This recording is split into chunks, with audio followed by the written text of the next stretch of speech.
Well, while Rick Harrison may be related to President Harrison, he's now making waves with his 2016 endorsement. He's making one. That's right. Right now, joining us from Las Vegas exclusively is the star of Pawn Stars, Rick Harrison. Good morning to you, Rick. Very early good morning. Thank you very much. Nothing like starting the Friday, getting up so early to be with us here on TV. You have met a million politicians in your life, haven't you?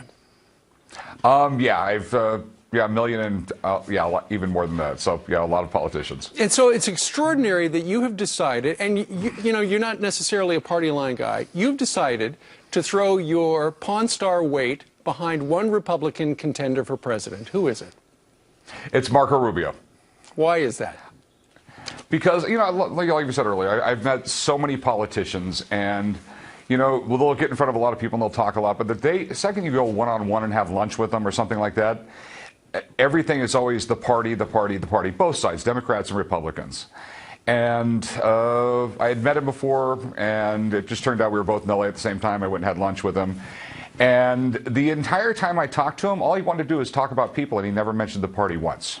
That's interesting. Which was a really big deal to me. I mean, it was, you know, you've seen my show. I'm pretty good at reading people. I negotiate with people all the time. This guy honestly cares about American people and, you know, free enterprise. And, you know, you've seen my show. I'm a history nut. And if you look back, the number one thing that has always brought people out of poverty, no matter where they're at in the world, is the ease of doing business. And this guy wants to make it easier to do business. It will bring people out of poverty. It will do things for the economy. So I'm behind him. You are. And in fact, you're going to throw a birthday fundraiser for him out there May 28th. I did not realize until you and I were just chatting during the commercial break, Marco Rubio has a connection to Las Vegas. Yes, he was, for a few years, he lived here as a kid. His dad was a bartender at a bowling alley here in town, and his mom was a maid at one of the hotels. That's something. What about the criticism? There have been a number of people who have said, you know, so-called experts on this stuff. They say, you know, we don't need a first-term senator, U.S. senator. We need somebody like a governor who's run something. What do you say to them regarding Marco? You need a good leader, okay? You don't necessarily need, you know, a governor is a politician, a senator is a politician. What you need is a very strong leader, someone who's really to speak his mind and put the right people in charge of things, and if they do a bad job, fire them.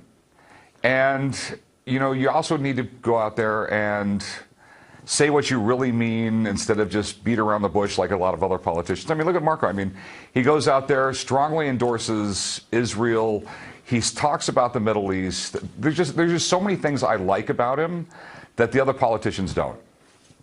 Well, it's great that you should decide to get up early on this Friday to join us to tell us about this. And it's unusual for you to throw your weight behind a political candidate to begin with, Rick. Well, yeah, you know, I mean, I'm a celebrity and I do endorsements and things like that. And when you endorse a Republican, usually it's suicide. But but you know, I really care about people. Yeah. And I want. It's just the way the history of this country works. I mean, if you make that's why this country is great. It was easy forever to do business, and it's getting harder and harder. Right, and you have made it, and it is great that you would join us. Marco Rubio is this guy. Rick Harrison, thank you very much for joining us today live from Vegas.